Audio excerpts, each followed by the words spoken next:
大家好啊，今天呢，我想跟大家分享一个特别有意思的故事。这个故事啊，虽然来自很古老的佛经，但它里面的智慧，我跟你说，真的有点颠覆你的想象。一只神话里的双头鸟，听起来有点玄乎，对吗？它跟我们所说的救赎这么宏大的一个概念，能有什么关系呢？别急，我们这就到故事里去一探究竟。好，我们先来看看这个故事它最广为人知的那个版本，也就是它作为一个经典警示故事的时候是怎么说的。来，故事的主角登场了，就是这个叫做共命鸟儿。大家可以想象一下哈，这是一种什么样的生物？它只有一个身体，也就只有一条命，但偏偏呢长了两个头，而且这两个头啊想法还完全不一样。那这只鸟最奇特的地方在哪儿呢？就在于其中一个头吃了什么东西，尝到的是甜是苦，另一个头竟然也能完完全全的感受到。也就是说，不管好的坏的，它俩的命运是死死的绑在一起的，根本分不开。所以你看这个故事通常就被当成一个警示寓言来讲，它其实是在告诉我们，我们自己内心的那种挣扎和冲突，就好像这只鸟的两个头在打架一样。比如说，一边是贪婪，一边是智慧；一边是愤怒，一边是平静。要是我们被那些负面的情绪，像嫉妒嗔恨也就是故事里说的毒药给控制了，那结果会怎么样？结果就是自我毁灭，自己把自己给玩完了。所以说，这传统上就是一个关于我们要怎么自律、怎么修心的教诲。但是重点来了，如果这个故事的结局根本就不是自我毁灭呢？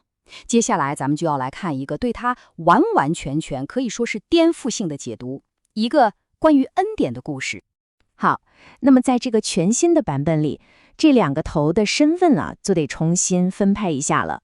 你看，一个头代表的是慈悲的阿弥陀佛，他在干嘛呢？他在为这个大家共享的身体不停的积累无量的功德，提供各种滋养。那另一个头是谁呢？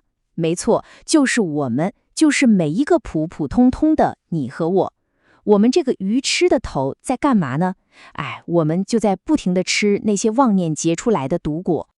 这个他们共同拥有的身体，在这里就成了一个非常关键的象征。它象征着什么呢？一种绝对的、永远也切不断的连接。这其实就是阿弥陀佛用他的誓愿，为我们和他之间建立起来的一个命运共同体。这就意味着，从那一刻开始，我们的命就和他的命永远的、不可逆转的绑在了一起。那么好了，这下故事里最核心的冲突就出来了。我们这边呢，在不停的吃毒药，而另一边呢，其实早就准备好了解药。那我们平时都在吃些什么样的毒药呢？其实就是我们很熟悉的那些东西啦，贪婪、发脾气、傲慢、怀疑，这些都是。甚至这里面最厉害的一种毒药是什么，你知道吗？就是当我们觉得，我行，我能靠自己的努力去拯救自己，当这个念头一出来，这本身就是最毒的毒药。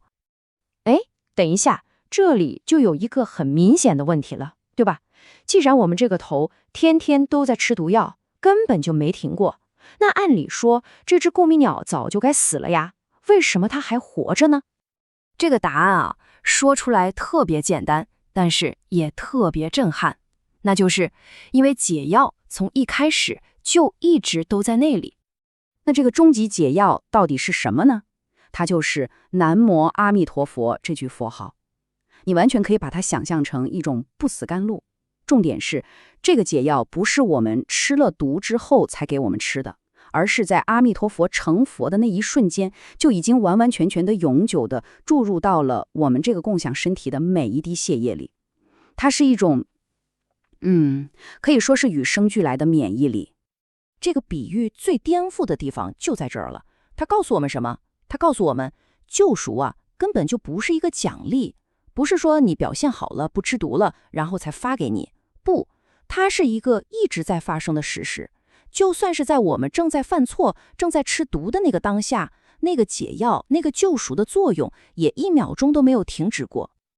好，那么了解了整个故事之后，我们最后来总结一下，这只双头鸟的比喻对我们每一个人来说到底意味着什么？这个共命鸟的比喻其实给了我们3个非常安心的真相。第一点，就是我们和阿弥陀佛是一个绝对的命运共同体，我们的得救跟他的成佛是同一件事儿，是绑死的。第二点，救赎是现在时而不是将来时。救援是在什么时候发生？就在我们吃毒的那个瞬间就已经在发生了，完全不用等我们变好。第三点呢，就是佛号的力量是全自动的。这个解药就像我们身体里的免疫系统一样，它自己就会工作，甚至很多时候我们自己都还没意识到自己中毒了，它就已经把毒给解了。所以你看，同样一个故事，就这么奇妙地从一个关于自我毁灭、自相残杀的悲剧，摇身一变成了一幅最最温暖、最最让人安心的关于永恒守护的画面。这就像是那个慈悲的头，一直在对我们这个愚痴的头轻轻地说：“孩子，没事儿的，不管你吃了什么毒果，别怕，我早就已经为你准备好了良药，你就安安心心的活在我的生命里吧。”我想，这可能就是这个古老的故事在今天能够带给我们的最深刻也最温暖的启示了。